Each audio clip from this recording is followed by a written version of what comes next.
1711, Sabará, núcleo colonial, século XVIII. Após a chegada dos portugueses ao Brasil, começou-se uma série de expedições para explorar o território, e por isso não se sabe ao certo quando os primeiros exploradores alcançaram a região de Sabará.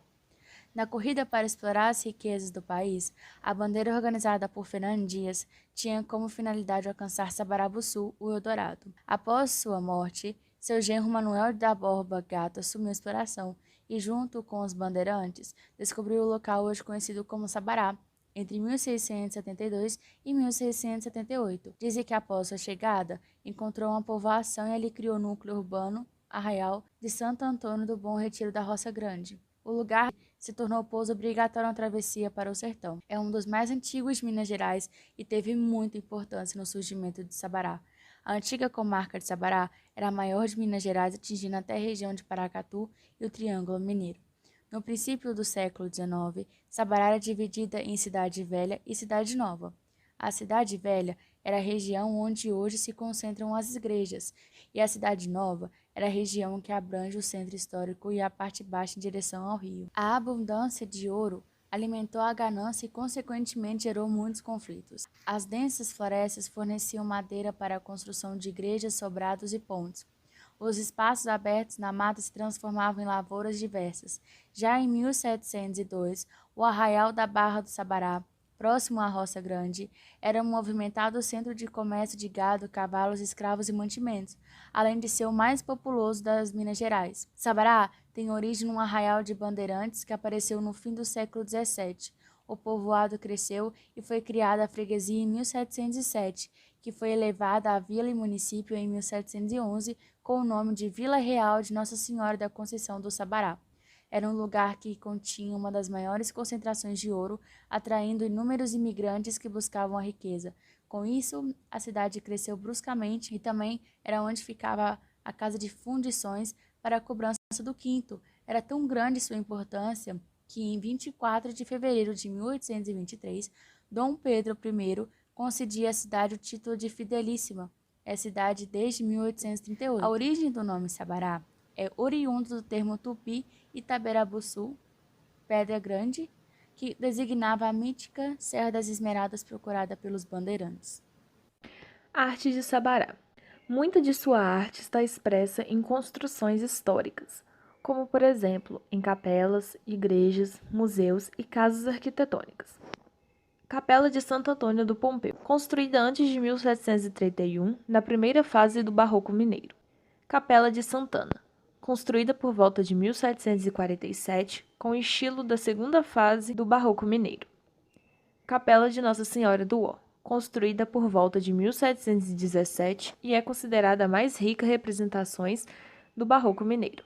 Igreja de São Francisco, construída por volta de 1781. Igreja Matriz de Nossa Senhora da Conceição, inaugurada em 1710 e é considerada uma das mais exuberantes talhas da arte do Barroco Mineiro. Essa matriz é uma das igrejas mais antigas de Minas Gerais. Igreja de Nossa Senhora do Carmo.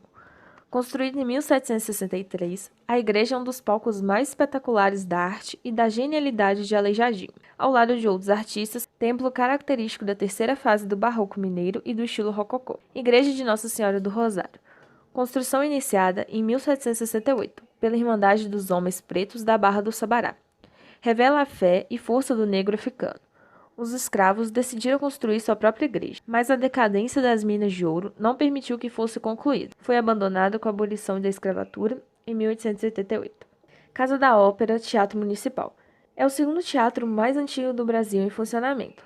Tem em suas linhas arquitetônicas a influência dos teatros ingleses do reinado de Elizabeth I. Por isso é conhecida também como Teatro Elisabetano.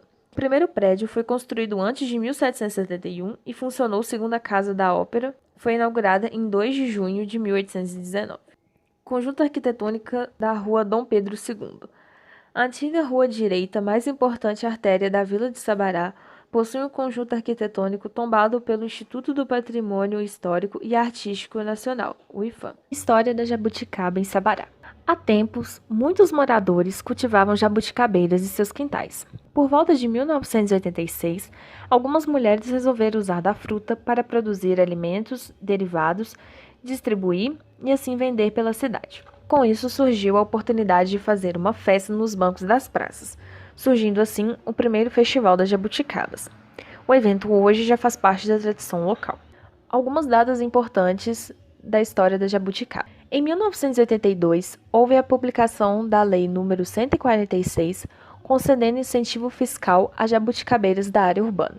Em 1987, houve a primeira realização do Festival da Jabuticaba, que foi na Praça Santa Rita, com um número reduzido de barracas. Em 1993, houve a transferência do Festival da Jabuticaba para a Praça Melo Viana, a fim de comportar o maior número de visitantes. Em 1997, houve novamente a transferência do Festival da Jabuticaba para um local maior, que foi a Praça dos Esportes, na qual ultrapassou a faixa de 20 mil visitantes. Em 2008, houve a inscrição do Festival da Jabuticaba no livro de registros de celebrações, adquirindo o título de Patrimônio Cultural de Sabará. Em 2008, criou-se a fundação da Associação dos Produtores de Derivados da Jabuticaba de Sabará. E, por fim, em 2012, houve a junção do Festival da Jabuticaba com a Feira de Artesanato e de Negócios. Algumas curiosidades. A cada pé de jabuticaba presente no terreno é concedido 5% de desconto no IPTU, respeitando o limite de 25%. Desde 2013, já foram doadas mais de 7 mil mudas de pé de jabuticaba à população e a visitantes. Hoje, são 27 famílias de produtores de derivados no município. Anualmente, são produzidas cerca de 50 toneladas de derivados. Existem hoje também várias receitas próprias do município, mas a grande maioria não possui patente, com exceção do licor, a geleia e o vinho de jabuticaba. E em um único período, há o aluguel de jabuticabeiras para os visitantes. E essas foram a história e algumas curiosidades das jabuticabas em Sabará. Lembrando que esse é um dos maiores eventos e o marco da cidade.